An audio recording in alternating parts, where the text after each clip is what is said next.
আসসালামু আলাইকুম, welcome back to my channel. Ershad kitchen থেকে ইরশাদ বলছিলাম। আপনারা সকলে কেমন আছেন? নিশ্চয়ই ভালো, আলহামদুলিল্লাহ। আমিও ভালো আছি আল্লাহর অশেষ কৃপায়। আজকে আপনাদেরকে দেখাবো এই যে ছোট পোনা মাছ, আলু আর টমেটো দিয়ে রান্নাটা করব। প্রথমে এই যে আলুগুলোকে, লাল আলুগুলোকে ঝুরি করে নিয়েছি। তো ধুয়ে ফ্রেশ করে একটা কড়াইয়ের মধ্যে এক সাইডে নিয়ে নিচ্ছি। আর মাছটাও কিন্তু আমি ভালো করে ধুয়ে ঝরিয়ে রেখেছিলাম। তো এখন মাছটাও দিয়ে দিব কড়াইয়ের এক সাইডে মাছ আর এক সাইডে আলু দিয়ে দিচ্ছি। আপুরা যারা আমার ভিডিওটি এখন ক্লিক করেছেন তারা প্লিজ লাইক দিয়ে ভিডিওটি কন্টিনিউ করবেন আর সম্পূর্ণ ভিডিওটি দেখে তারপর কমেন্ট করবেন। সম্পূর্ণ ভিডিও দেখেন না আর কমেন্ট করে যান, সেই জন্য কিন্তু আমি আসলে আমার ভিডিও দিতে ইচ্ছে করে না। তো আপনারা যারাই দেখবেন, আমি ভিডিও দেখা যায় 2-1 দিন পর পর ছাড়বো। তো আপনারা যারাই দেখবেন অবশ্যই পুরো ভিডিওটি দেখে কমেন্ট করবেন। এখন কিন্তু আমি পেঁয়াজ নিয়ে নিচ্ছি। এখানে প্রায় 3-4টির মতো পেঁয়াজ কুচিয়ে নিয়ে নিয়েছি। আর এখানে কাঁচামরিচ দিয়ে নিলাম 4-5টির মতো। 3টি ফালি করে নিয়েছি আর 3টি আস্ত আছে। আসলে এই শীতের সময়তে এই ধরনের এই ছোট পোনা মাছ বা ছোট মাছ যেটা বলেন, খেতে চচ্চড়ি খেতে কিন্তু অনেক ভালো লাগে। আর এইভাবে যদি রান্নাটা করেন তাহলে তো আরও বেশি ভালো লাগবে।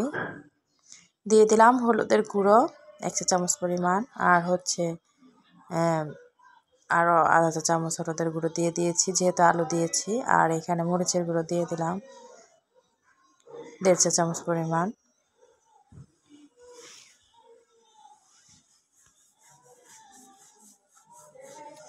লবণ দিয়ে দিচ্ছি স্বাদ মতো। লবণ চেক করে পরে কিন্তু আবার দেওয়া যাবে, সেই জন্য প্রথমে কম দেওয়াটাই ভালো।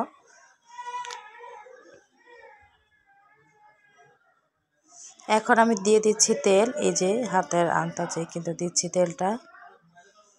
এটা আপনাদের ইচ্ছে মতো, তেলটা যারা বেশি খান একটু বেশি দিতে পারেন, আর যারা কম খান কম দিবেন, আর যারা আমার মতো মিডিয়াম খান মিডিয়াম দিবেন। এখন এই যে আমি মশলাটা ভালো করে একটু মেখে নিচ্ছি। তেলটা দেওয়ার পর মাছটাকে প্রথমে মেখে নিলাম।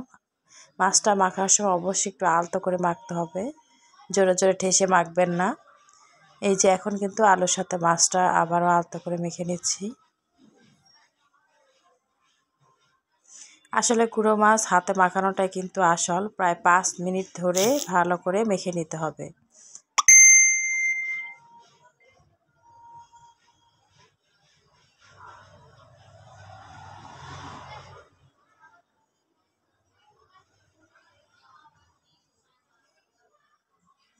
আপনারা দেখতেই পাচ্ছেন আমি কিন্তু একটু সময় ধরে মেখে নিচ্ছি, আর সময় ধরে মেখে নিলে এর স্বাদ কিন্তু খুব বেশি ভালো হয়।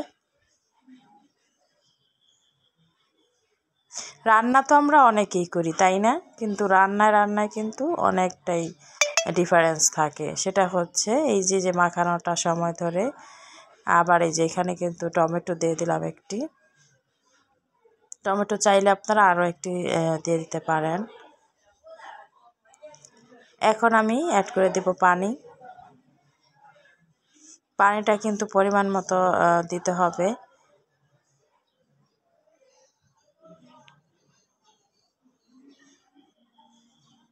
এই যে গ্লাসটা, এর 1 গ্লাস পানি দিয়েছি। আর এই যে এখন চুলাটা ধরিয়ে এখন আমি বসিয়ে দেব।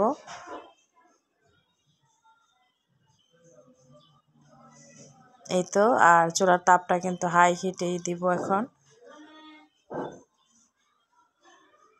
হাই হিটে প্রায় 5 মিনিটের মতো রেখে তারপর কিন্তু লো বা মিডিয়ামের মাঝামাঝি রেখে দেবো। এই যে এখন লো হিটের বা মিডিয়াম হিটের মাঝামাঝি রাখবো।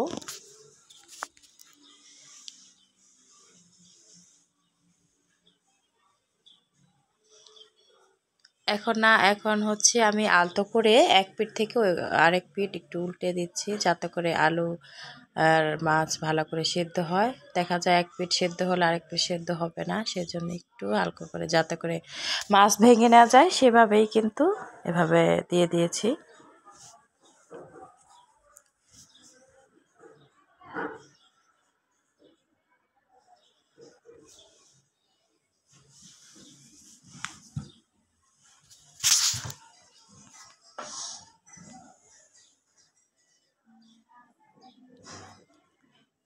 প্লিজ আপনারা যারা আমার চ্যানেলটিতে ক্লিক করেছেন, আমার চ্যানেলটি আপনাদের ভালো লেগে গেলে রান্নাগুলো আপনারা চাইলে সাবস্ক্রাইব করে পাশে থাকা বেল আইকনটি ক্লিক করে অল অপশনটি ক্লিক করে রেখে দিতে পারেন। তাহলে ভিডিও ছাড়া মাত্রই কিন্তু চলে যাবে আপনার মোবাইলে।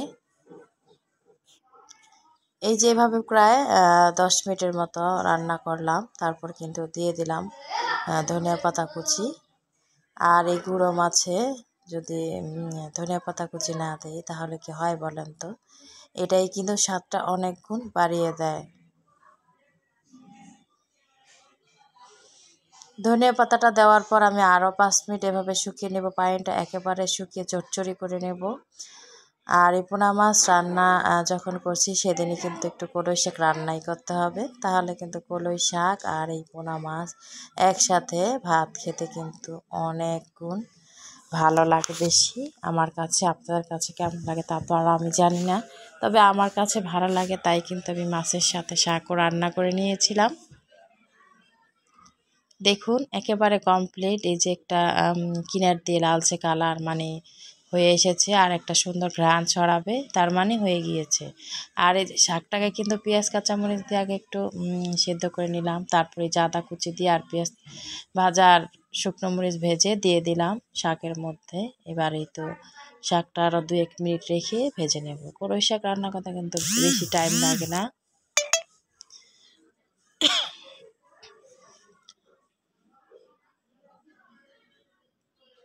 শাক আর মাছ এ তো